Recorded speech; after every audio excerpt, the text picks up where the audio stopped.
one of the first things for me being in the military was I was very uncomfortable with being around other men, how we talked, how we treated each other.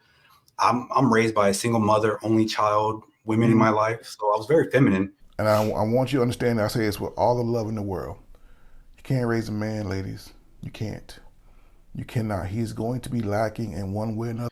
And I would, honestly think when the guys would be making fun of each other that they were making fun of me or they didn't like me. And I couldn't handle that. I really had a hard time understanding, no, that's just how we talk. And maybe the way I was acting was probably not conducive to what a man is. And so therefore they were ostracizing me on purpose. So I really learned that I don't know what a man is. And it was very hard for me at first. Dang. Well, that's a lot of honesty. Yeah. And that's rare. That's rare because I think that I've talked about this before.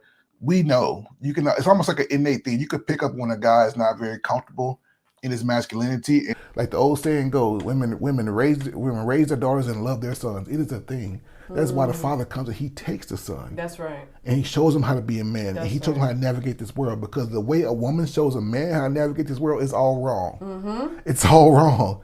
If you're navigating this world, if you were taught to navigate this world like a woman, as a man, you're gonna struggle in every area. Yeah. You may be successful, you may be degreed up, you may have a good job, you may make good money, but you are going to struggle. And I don't like the way that we treat men that act that way. Instead of bringing them in, we kind of push them away. Mm-hmm. And I don't know if that's a biological thing or it's a cultural thing. And that's something we could talk about. I'm not sure, but I've seen it done. It's a mother's instinct. It's instinctual for us to coddle, to kind of smother. We think we're protecting our children from whatever, but we don't necessarily understand that, no, I need to show you how to defend yourself. Yes. I need to show you how to withstand rejection. Mm-hmm. I need to show you how it feels to kind of sit in your stuff, because as a man, the world doesn't care about you, but that's not a woman's innate kind of position or mindset. No, that young man needs to feel this stuff.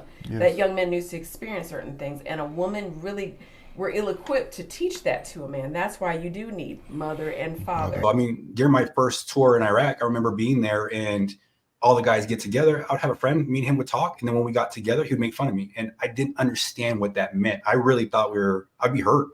And that's the honest thing. I'd be like, man, my feelings are hurt, man. I didn't know how to vocalize that or communicate that with him.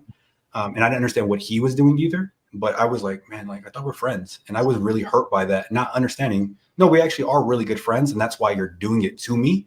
Because I need to know as a man, can I give it to you and can you take it? I remember years ago, and you're gonna remember there was a young lady that approached me about mentoring her son. Yeah. Her son was starting to get to the point where she said he was smelling himself a little bit. Yeah. And one day he was doing something that was inappropriate, and I immediately corrected him.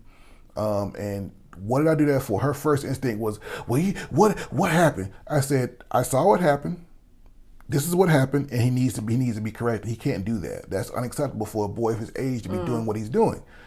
And so, she couldn't get outside the fact that I was correcting him. I didn't yell, I didn't scream. I pulled him to the side. I said, "Hey, no, we're not doing that. Men don't do that. Mm-hmm. We don't do that. We don't move that way." And he was kind of looking down, but he was taking it. You know, he's like, okay. He didn't like it, but there was nothing there. But her motherly instinct was so strong, and she had been a numero uno for so long that she couldn't. I had to let him go. Yeah, I had to let him go, because if I can't do that, then I can't help you. Yeah. If I can't, you want me to mentor your son, that means I step in there as a proxy father figure. Mm-hmm. And I would never let my sons get out of pocket. That's right. That's the thing. So if you want me to mentor your son, you got to turn him over to me. Yeah. I can't have you in the background coaching and no, well, don't do it this way. No, that's not the way this works. Yeah. So that relationship had to be cut. And a lot of men have come to me and said the exact same thing. Uncles, brothers, cousins, they try to step in as a proxy father. That's right. And mom is there blocking them because she won't step out of her own emotion. She's gatekeeping. I think that's perfect. Yeah. And so you have these dominance hierarchies among men, and I have a hard time explaining it to women, but men get it.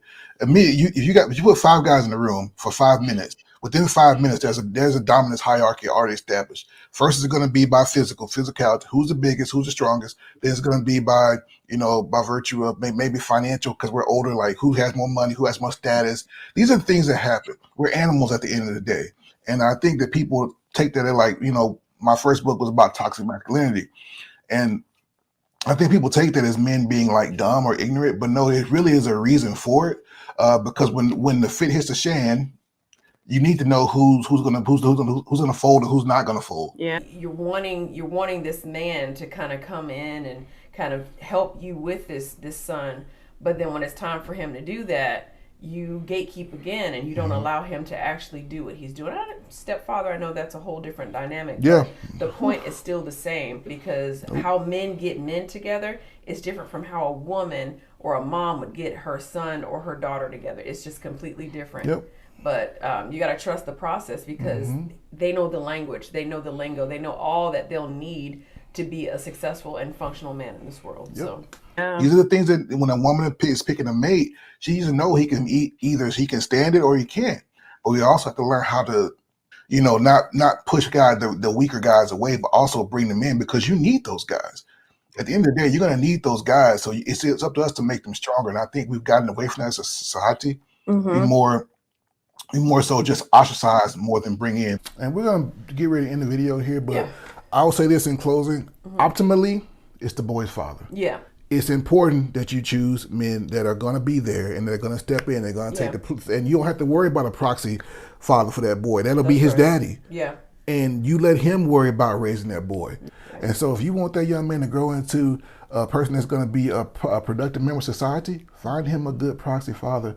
Find somebody who's going to do right. Find somebody that you can trust, but you cannot do it alone. I promise you. I see the fruit of it every day, and it's not good. And if you think you can, talk to me in 10 years, and we'll talk then. So with that, that's enough said.